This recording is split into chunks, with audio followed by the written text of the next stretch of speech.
¿Cómo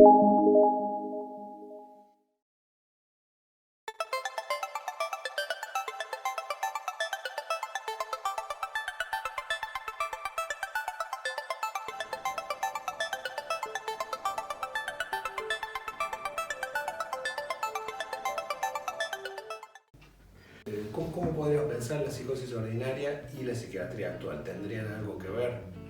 Bueno, estamos en el campo de la clínica, es decir que cuando hablamos de psicosis ordinaria estamos hablando de una frontera donde la zona gris, la gray zone, se ha ensanchado. Es decir, no es tan clara la frontera entre locura y no locura. Es decir que es impensable que la psiquiatría como un campo clínico, como una praxis, no se haga eco de eso. Se ha hecho eco de eso la psiquiatría y tenemos un capítulo dentro del DSM-5 que fue fruto de una discusión muy grande dentro de la task force del DSM, dentro de los grupos de tareas, como me gusta decir a mí, del DSM, que fue parte de la investigación de estas psicosis sutiles o subsindrómicas o poco notorias, ¿no? Es lo que se llama el campo de las psicosis atenuadas. Bien, digo fue fruto de una discusión porque las psicosis atenuadas fueron inicialmente investigados como bajo el término de síndrome de riesgo de psicosis. Término muy complicado porque ya venían anunciando varios psiquiatras, entre ellos Allen Francis, de que nombrar algo como riesgo de psicosis podría ser muy peligroso a la hora de indicar herramientas terapéuticas, ¿no es cierto? Y por ello, ¿por qué podría ser complicado? Porque se demostró estadísticamente que muchos de los que se suponía que tenían riesgo de psicosis, la mayoría, no iban a desarrollar en un futuro psicosis clínica. Es decir, que ya vemos la advertencia dentro del mismo campo de la psiquiatría, aún de la psiquiatría americana, como es el DSM, ya están advirtiendo que hay una cantidad importante de sujetos que se las arreglan para no llegar a ese destino de una psicosis clínica, llámese esquizofrenia, paranoia, parafrenia. Para el DSM, términos que no existen, ¿no? Paranoia y parafrenia han sido abortados del manual. Bien, todo ello desembocó en el concepto de psicosis atenuada como una forma de evitar el riesgo mismo a considerar el riesgo de psicosis.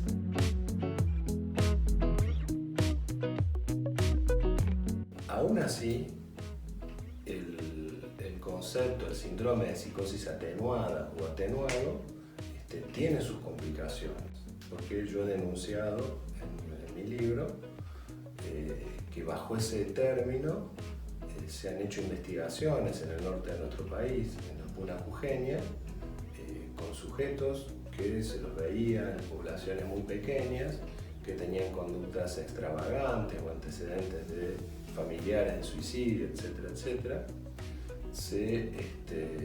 Les extraía sangre, se les hacía laboratorios, estudios por imágenes, con la idea de medicarlos precozmente y así evitar que desarrollen una psicosis futura. Todo eso me parece un riesgo muy importante. Aún la práctica esa misma podría desencadenar, es decir, intervenir sobre lo real del cuerpo. Sería un riesgo tremendo. Bueno, se utilizaron agentes sanitarios, muchos, más de 100, investigadores del CONICET y psiquiatras cuyos nombres están perfectamente consignados en mi libro, de la mano de intereses farmacéuticos.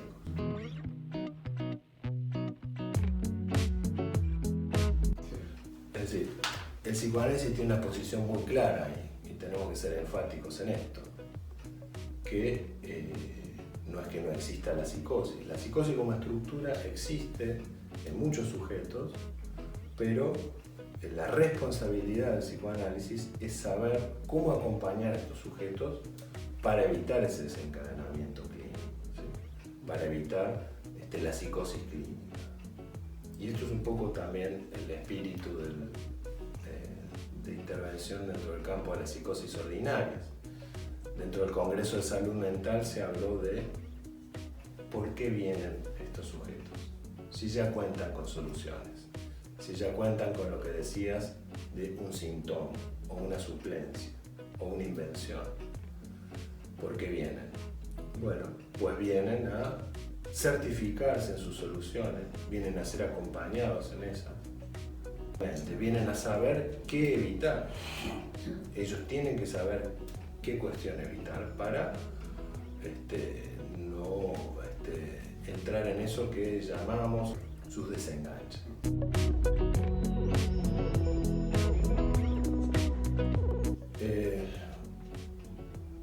Yo creo que la psiquiatría actual tiene varias dificultades, no solamente porque la industria farmacéutica es uno de los grandes poderes del mundo, se sabe, después de las armas y el narcotráfico, que son uno de los poderes más grandes,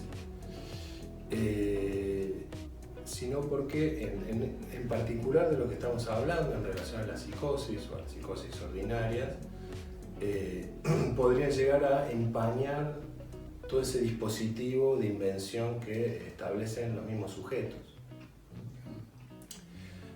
Me parece que lo más complicado es eso, que la psiquiatría actual no da lugar a que pueda haber una voz en el sujeto que sea la posibilidad de invención.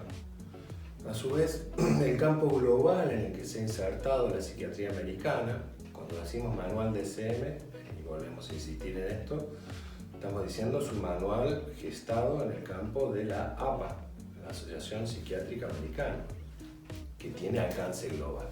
Es decir, ya hay una dimensión cultural que ha sido epidémicamente distribuida, ¿no? Es decir, la psiquiatría americana. De una manera, ellos dicen ateórica, y que el profesor Estañaro siempre ha remarcado que es más bien multiteórica, ¿sí? No es un manual ateórico, sino que tiene múltiples teorías insertas ahí al modo de un consenso entre especialistas dentro de ese ámbito de la Sociedad Psiquiátrica Americana. Bien, al no hacer lugar, digamos, a ese campo de invención, al estar gestado ahí y al estar motorizado en gran parte por los intereses farmacéuticos bajo una forma pragmática de la práctica, el que se borra es el sujeto, verdaderamente. Bueno, uno podría decir, bueno, quizás siempre se ha borrado el sujeto por parte de la psiquiatría. Bueno, no siempre, digamos. Siempre ha habido algún lugar dentro de las lenguas donde se ha gestado la clínica psiquiátrica como un campo de distintas lenguas, ¿no es cierto? Ha habido escuelas, esas escuelas han sido procedimientos hasta cognitivos diferentes, ¿no? No es lo mismo la lengua alemana históricamente, que era una lengua más bien analítica, que la lengua francesa, que siempre fue más bien descriptiva, ¿no? La clínica del detalle, como hemos hablado previamente acerca de Clérambault, que era esa microfenomenología, ¿no? Del fenómeno. Bien, la lengua italiana, como otra de las escuelas, Morselli, por ejemplo, o la lengua inglesa, Brillat, por ejemplo. Bien, dentro de esas distintas escuelas ha habido campos originales de invención, a tal punto que si uno lee los manuales de cada autor, se ve que cada uno tenía su propia clasificación y decía las categorías a su manera, es decir, había un esfuerzo de invención. Bleuler inventó el término esquizofrenia, que no es lo mismo que la locura discordante de Chaslan y que no es lo mismo que la demencia precoz de Krepel, es decir, y que no es lo mismo que la demencia paranoides de Calvo. Es decir, que cada uno veía seguramente locos o escuchaba seguramente cosas similares de sus locos, pero acuñaba con su propia lengua y bajo un procedimiento cognitivo conforme a su campo cultural diferente. Entonces eso me parece extraordinario y se ha borrado bajo una manera globalizada en la psiquiatría actual. No hay lugar a otra invención, no hay lugar a decir las cosas de otra manera, se dice de una sola forma.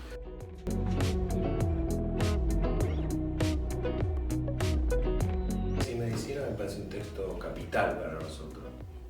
Tiene actualidad por varios aspectos. Primero por intervenir sobre el problema del goce en el cuerpo. Es decir, que el cuerpo es una materia gozante, es algo para gozar. Bueno, se supone que aquel que viene para curarse. Lacan da vuelta a todo eso y dice, esas son tonterías. Probablemente aquel que dice que viene para curarse no desee eso. Y hasta quizás desee exactamente lo contrario. Es decir, hay una diferencia entre la demanda y el deseo. Y en esa diferencia también entra el cuerpo como un modo de satisfacción, que lo vemos claramente hasta en nosotros mismos, que podemos sostener durante mucho tiempo ciertas dolencias, ciertas enfermedades, porque eso genera una satisfacción. Es decir, que el cuerpo sirve, aún en la enfermedad, para satisfacerse.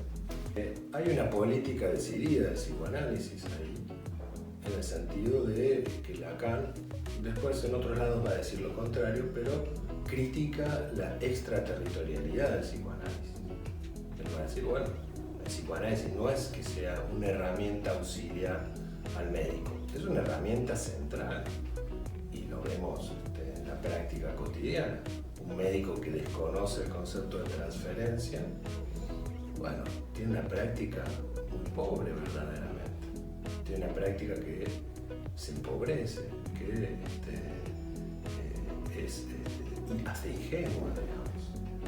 Entonces aparece el concepto de transferencia ahí, es decir, en lo que se llama la relación médico-paciente desde el punto de vista médico. Bien, hay incluso uno podría pensar, hay una dimensión de la urgencia en la práctica que está presente en ese texto, cuando él comenta un caso, digo porque es una lectura muy sutil que uno puede hacer dentro de ese texto. Él comenta un caso de una madre que lleva a su hijo que tiene una depresión crónica. Así que uno supone que ya viene durante mucho tiempo en un estado depresivo, viene a consultar y Lacan dice, bueno, para explicar esta diferencia entre la demanda y el deseo, dice, bueno, venga a verme, creo que en 48 horas, no sé, ahí nomás, así, rápido, venga a verme ya. Y él dice, esta madre hizo todo lo posible para que ese muchacho no llegase nunca a la consulta. Pero ¿qué es lo que podemos extraer de ahí? Algo que Lacan dice en otro lado, un psicoanálisis es la requisitoria de una urgencia. Es decir, que él pone en urgencia al consultante, aquel que demanda. Bueno, usted quiere analizarse, venga a verme ya, venga a verme con urgencia. En una persona a quien trae, que se supone que tiene una patología crónica, entronizada durante mucho tiempo, ponerlo en urgencia. Es decir, trasponer la depresión en angustia, podríamos decir, ¿no? Trasponer la depresión en urgencia, volver a una urgencia. A mí me parece es una indicación muy precisa para alguien, ¿no? Cuando se dice, bueno, que está deprimido, que está angustiado, no es lo mismo. Alguien que está deprimido hay que angustiarlo, es decir, volverlo a una urgencia. ¿Para qué? Para que se pueda analizar.